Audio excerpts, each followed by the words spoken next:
31 নং ৰাষ্ট্ৰীয় ঘাইপথৰ পুঠিমাৰীত পথ দুৰ্ঘটনা সংঘটিত হৈছে। ডাম্পাৰ আৰু ট্ৰেক্টৰে কঢ়িওৱা মাটিয়ে বিপদ মাতিলে পথচাৰী। ৰাষ্ট্ৰীয় ঘাইপথত সৃষ্টি হোৱা বোকা মাটিত পিছলি পৰে এজন বাইক আৰোহী। স্থানীয় লোকৰ তৎপৰতাত চিকিৎসালয়ত প্ৰেৰণ কৰা হয় বাইক আৰোহীগৰাকীক। শেহতীয়াভাৱে প্ৰাপ্ত খবৰ মতে চিকিৎসালয়ত মৃত্যুবৰণ কৰে বাইক আৰোহীজনে। আৰু মৃত বাইক আৰোহীজনৰ নাম গিৰিশ দাস আৰু ঘৰ পুঠিমাৰীত বুলি জানিব পৰা গৈছে। ঘটনাস্থলীত গুৰুতৰভাৱে আঘাতপ্ৰাপ্ত হৈছিল গিৰিশ দাস। কমলপুৰৰ এখন ব্যক্তিগত চিকিৎসালয়ত মৃত্যুবৰণ কৰিছে গিৰিশ দাসে। মাটিটো কাটি থাকে, কাটি ৰাস্তাৰ কোনো ধৰণৰ প্ৰটেকশ্যন নাই। এতিয়া অলপ আগত আমাৰ পিছবেলা আপোনাৰ ডাম্পাৰে মাটি লৈ যোৱাৰ পিছত ইয়াতে কমপ্লিট বোকা মাটি হৈ ৰাস্তাটো কমপ্লিটলি বেয়া হৈ যায়, আমাৰ হাইৱে ৰাস্তাটো।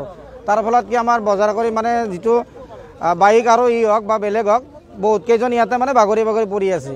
তাৰপিছত আমাৰ ইয়াৰে ওচৰৰে ল'ৰা এজন তেওঁ কৰ্ম কৰি আহি থকাৰ সময়ত ইয়াতে বাগৰি পৰে, পিছলি খায়। তাৰপিছত পিছৰ পৰা চাগে বাইকে নে কিবা গাড়ী খুন্দাইছে নেকি।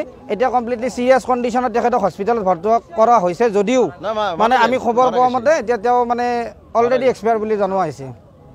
আমি গম পাইছোঁ আৰু এতিয়া তো তাৰ কাৰণে আমি আমাৰ জনসাধাৰণখিনি মিলি পেলাই আমাৰ দুইটা পথ মানে বন্ধ কৰি দিয়া হৈছে। ইয়াৰে এটা পাৰ্মিনেণ্ট চলিউশ্যনৰ কাৰণে, কাৰণ আজি তেওঁৰ হৈছে, কালি আৰু কাৰোবাৰ হ'ব আৰু ৰাইজৰো অসুবিধাখিনি বহুত হৈ আছে।